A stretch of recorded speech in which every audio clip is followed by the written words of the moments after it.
Well, finally we're started with corn. Dad's little patch didn't stay very well. But since we're looking, you can see our lovely new hydraulic hose. We left the old metal one because it would be hard to get out of there. But that's for the variable speed adjustment. Dad had set the variable speed for beans, and I guess the leak had rattled to an even larger hole, and we couldn't get enough pressure to adjust it and set it with some hydraulic stops for cylinders. We harvest wide rows. We plant wide rows, obviously, to harvest wide rows, 4 at a time. So it's not bad for getting down the road. Sometimes it can be a little wide, because I just drove over here. We're about 4 miles from home at one of my rental fields. Here's the other end of the line. It went bad right up there at that rubber holding spot for all the other lines. So I just replaced it with rubber, much quicker and easier, even though it took us most of the afternoon. I can adjust the variable speed pulley now. This is not my first day for corn. Well, it's my first day on my rented fields, but we've had about 2 or 3 days at home getting the small areas done. And everything at home is almost done except for 2-3 acres that we might ear pick. I got a guy wanting a big order, but he's kind of dilly-dallying on me. So we're not sure. So I just left some at home in case we need it once we're done shelling. I've got 14 acres here. It looks wonderful. There's hardly any tree line to worry about.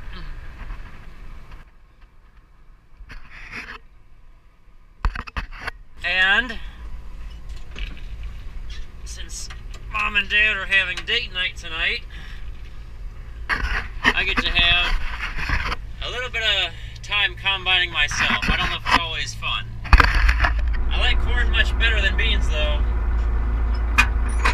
The heat works, which is wonderful. Okay, we're here. Still got fuel, don't need lights yet.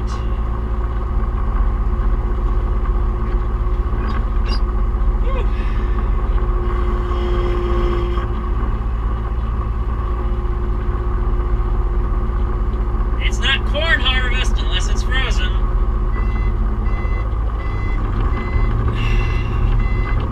All our sensors are blinking at us.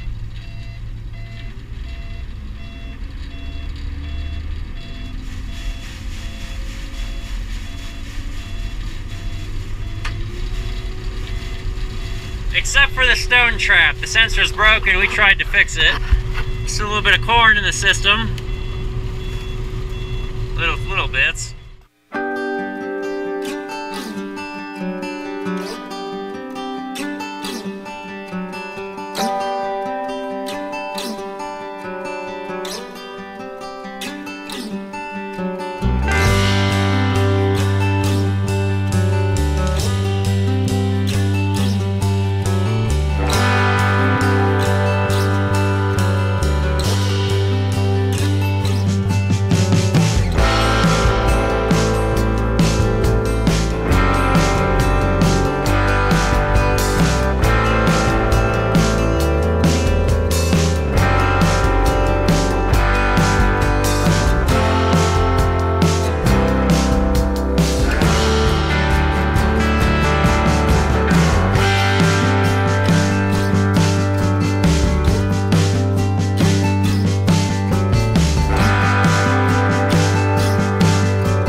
Quite a bit.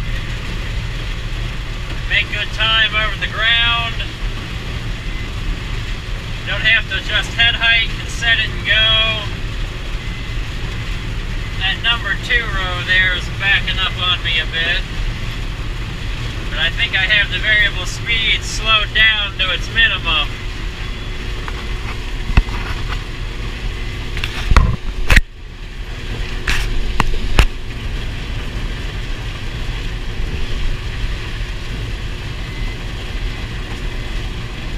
the head just low enough to get the ones that have broken off, except for that one.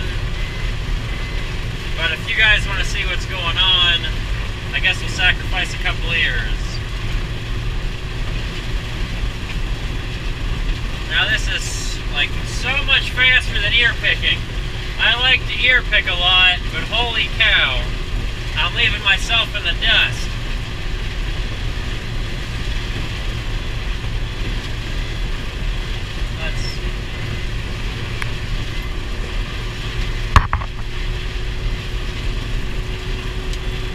Do I hear anything? We got a lot of corn coming in back there.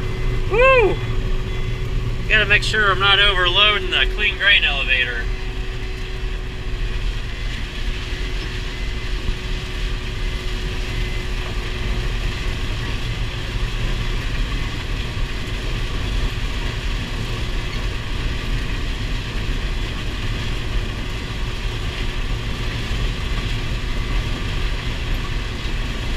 Well, since corn's going so well, I'll tell you a bit of a story.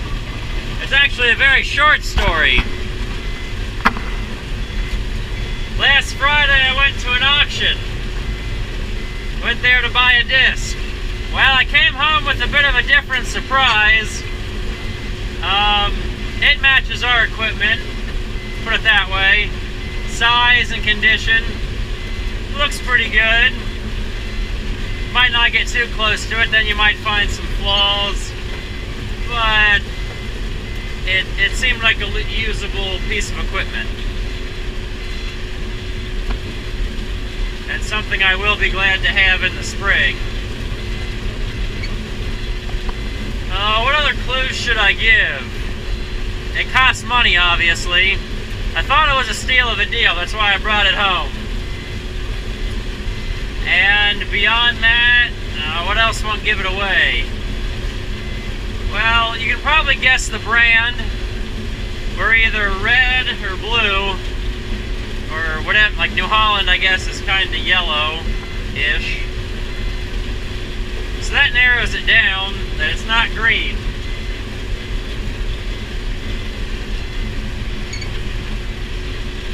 I might barely make it around the field here. Well, so that's our surprise. That you'll find out what the surprise is. And make sure to like, comment, and subscribe. Hopefully Brad will shoot some video of me driving today. If not, we'll probably get Dad driving tomorrow. See you guys later. Bye. Harvest in the twilight. It's lovely. Grain looks even more golden. I essentially have went around the field about once and filled the grain tank. Of course, it is a 14-acre field. Unfortunately, I did not make a video of this, but we made another gravity box. Well, we had the gravity box. I bought it at an auction last winter for 25 bucks, and we used the hay wagon running gear to sit it on. I wanted to put it on a set of anhydrous running gears, but that was requiring too much work yesterday, so we quick threw this together. The center post was bent from the back rear axle, so we quick cut that down around the bend. We got a whole other post when we got to put the hay wagon bed back on it next spring. We had to patch right here by the door. That was all rusted out, and there's still a bunch of frozen crap in it. It's a nice Kilbros 350 box. However, the previous owners left it sit outside in the mud or in the woods or something, so it's not so good anymore. It'll function for us just fine. A couple bends here. It's probably a big enough box, we don't need extensions. Whew. I may not have a Christmas tree, but I've got a fully lighted combine.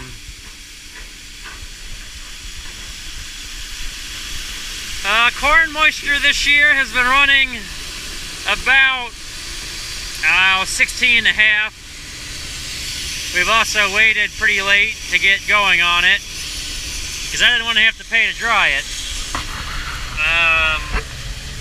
Looks like we're empty.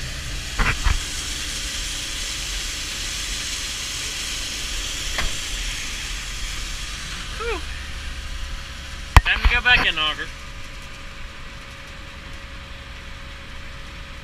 Come on. Okay, a little more speed.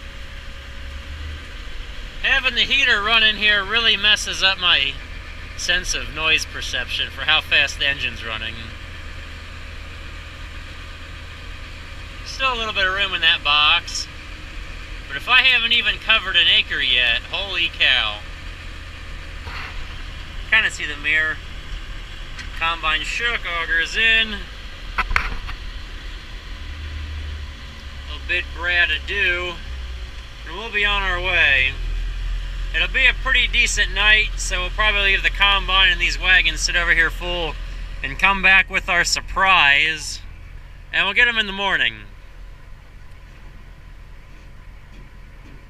It's still sort of a surprise. Oh well, we'll get them in the morning, and we'll have 700 bushel of corn waiting for us. See ya.